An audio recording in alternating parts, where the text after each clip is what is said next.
sag nicht keinmal, als der Geist dem letzten Weg. Himmeln blowen and verstellen blow take. So it says that means never say that this is your last day, and the sky is still blue and it shines for a future day. And it goes on and on and on.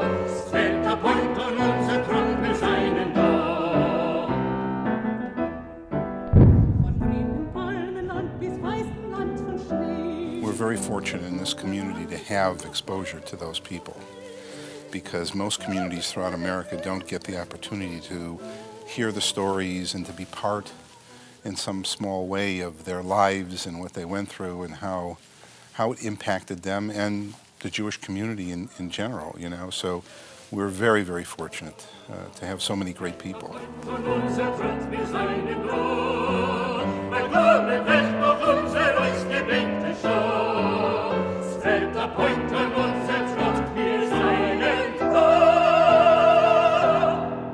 I grew up in a conservative household in New York City. My grandfather was extremely religious. He was Orthodox.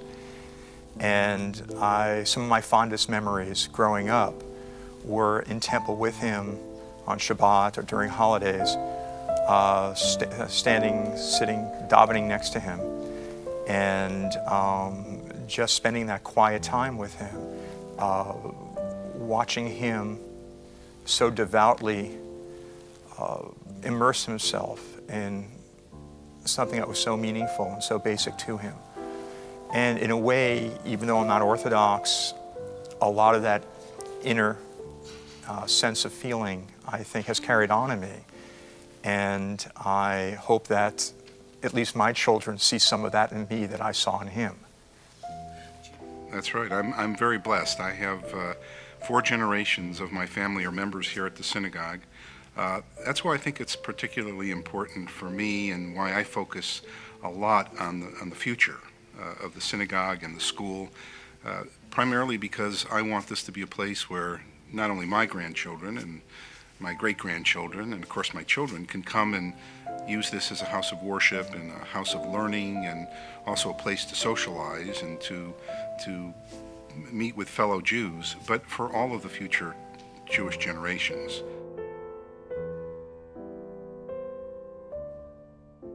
I talk to my children. I say, you always be a Jew and keep the tradition. This is very important. Never deny that you're Jewish, because we suffer too much to be a Jew. So keep the tradition for whatever, as long as you can.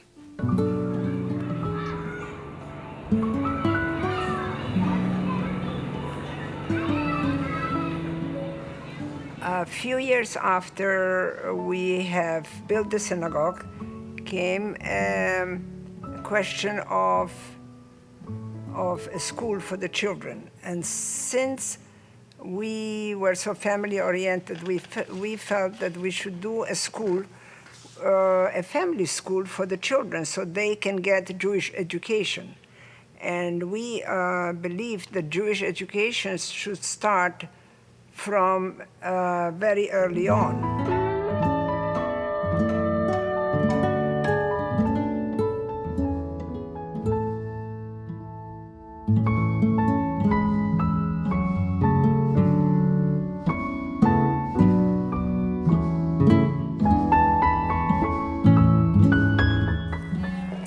This is the same classroom where my mother, Brenda Stone, taught for years here at the Tauber Academy.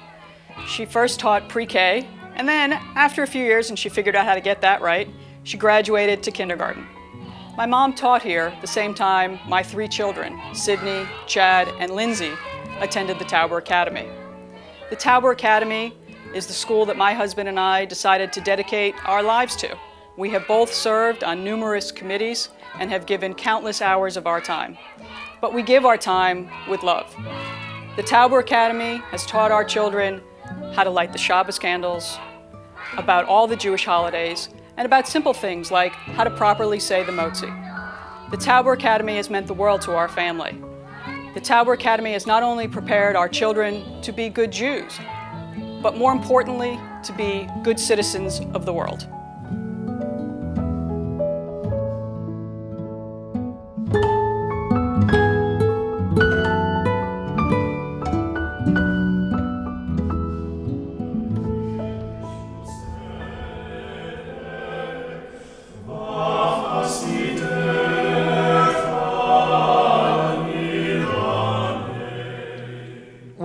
the past, I've so much explained to you where I came from, and it was instilled in me that a synagogue is a very important part. And I believe that our rabbi would interpret from the Torah that the most important thing in a community, if they don't have the right synagogue or a synagogue for the people who want to belong to, is to build a synagogue.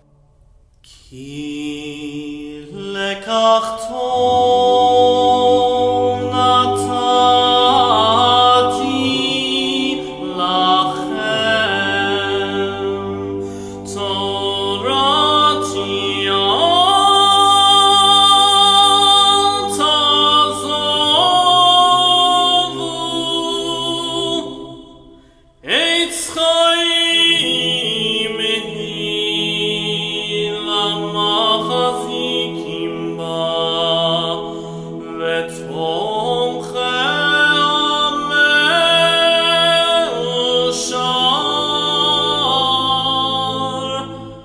דרכיה דרכי נועם וכל נתיבותיה.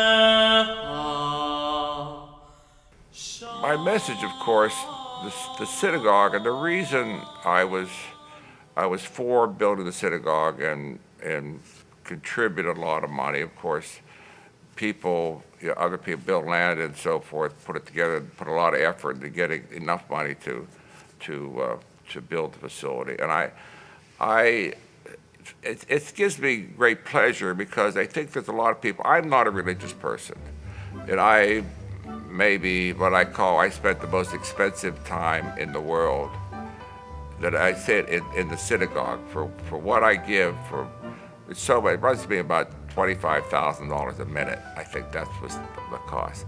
So basically, I'm just saying, but it gives a lot of people pleasure, and I think that if it gives them pleasure, and whatever it is, Socrates said, "I think, therefore I am." If I think I'm a happy person, if I can go and pray and be happy and pray to God and pray for this and feel good about it, then it's almost like being a doctor of pleasantries, where people can go and come out feeling good and be happy and transfer their happiness to their fellow man. And it's a good thing.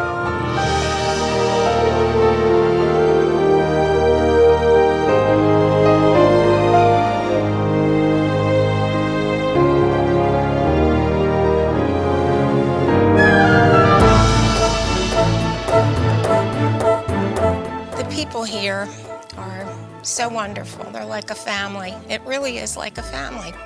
My husband and I were recently ill, and the first ones to call, the first ones to come.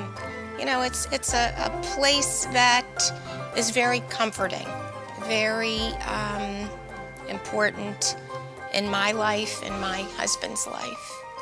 It's continuity.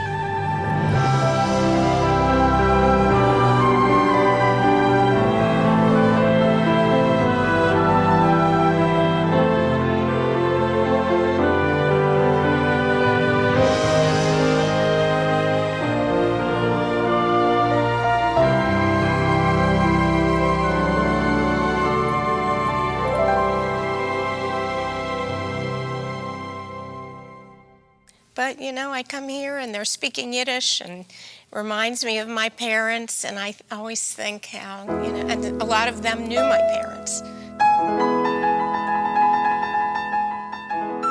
You speak Yiddish? A little bit. What is your favorite word in Yiddish? Narishkeiten.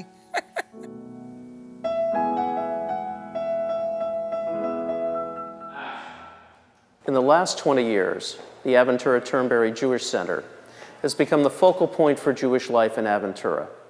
It has been a privilege for me to follow in the footsteps of our past presidents and chairman of the board who have made it all possible.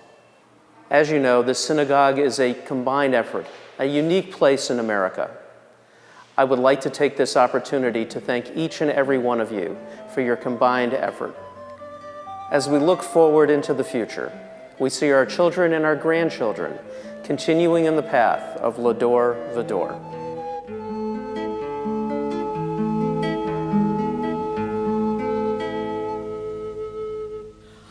kidding? No, it's Oh, fun. sugar.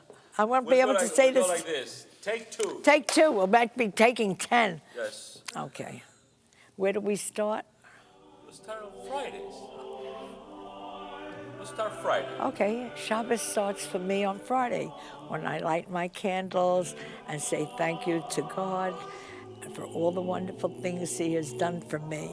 And then along comes Saturday, and I'm always looking forward to it.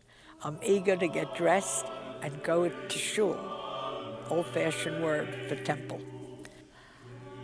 And the high holy days are so perfect, they remind me of going to the opera, the Jewish opera to God.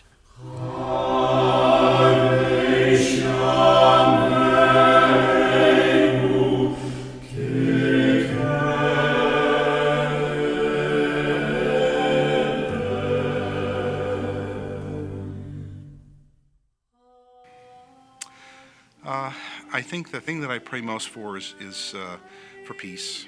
You know, it just seems like we as a people have been in conflict for our entire existence, and it just never seems to be a moment in time where we are able to have peace and tranquility. 14 million Jews in the world, a world with 6 billion people in it.